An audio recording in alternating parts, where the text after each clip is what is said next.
ಆಂಜನೇಯಗೆ ಹರಕೆ ತೀರಿಸಿದ ಹುಸೇನಮ್ಮ ಬೈಲಪತ್ತಾರ್.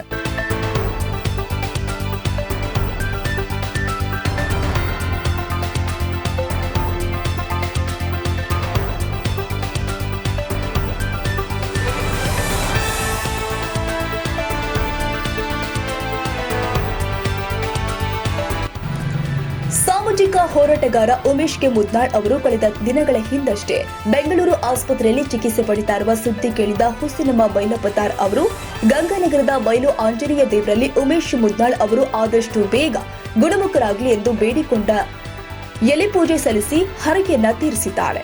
ಕಲಬುರಗಿ ಶರಣ ಬಸವೇಶ್ವರ ದೇವಸ್ಥಾನ, ಖಾಜಾ ಬಂದಿನ ದರ್ಗಾ, ಲಾಡ್ಲಾಪುರ ದರ್ಗಾ, ಗಂಗಾನಗರದ ಬಯಲು ಆಂಜನೇಯ ದೇವರು ಸೇರಿ ವಿವಿಧ ದೇವರಲ್ಲಿ ತಮ್ಮ ಭಕ್ತಿಯಿಂದ ಪ್ರಾರ್ಥಿಸಿದ್ರು. ಅದರ ಫಲವಾಗಿ ದೇವರ ಆಶೀರ್ವಾದದಿಂದ ಉಮೇಶ್ ಮುದ್ನಾಳ್ ಅವರು ಆರೋಗ್ಯದಿಂದ ಗುಣಮುಖರಾಗಿದ್ದು ಶನಿವಾರ ಆಂಜನೇಯ ದೇವರಲ್ಲಿ ವಿಶೇಷ ಎಲೆ ಪೂಜೆ ಸಲ್ಲಿಸಿ ತಮ್ಮ ಹರಕೆ ಮುಟ್ಟಿಸಿದ್ದಾರೆ. ಈ ಸಂದರ್ಭದಲ್ಲಿ ದಿಗ್ಗಯ್ಯ ಹಿರಪ್ಪ ಪೂಜಾರಿ, ಸಾಬು, ಯಂಗಪ್ಪ, ಭೀಮಪ್ಪ, ಬಸಪ್ಪ ದುರ್ಗಪ್ಪ, ಮೌನೇಶ್, ಶರಣಪ್ಪ ಮಲ್ಲಿಕಾರ್ಜುನ್ ಸೇರಿ ಅನೇಕರು ಉಪಸ್ಥಿತರಿದ್ದರು.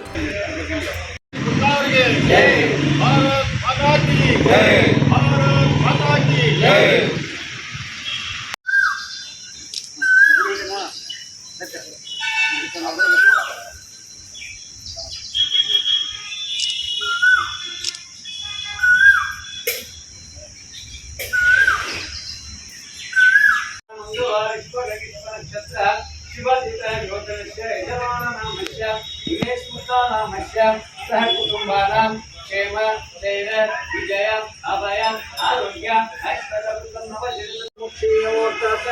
महात्मा श्री वीरांजो नमः मनोजलमात्रेकं प्रमुखं श्रीरामदूतं श्रम प्रपद्यामे वायुपुत्रभ्यो नमः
ಕ್ಯಾಮರಾಮನ್ ಲಾಲ್ ಸಿಂಗ್ ರಾಠೋಡ್ ಜೊತೆ ಶಿವು ರಾಠೋಡ್, ಯಾದಗಿರಿ.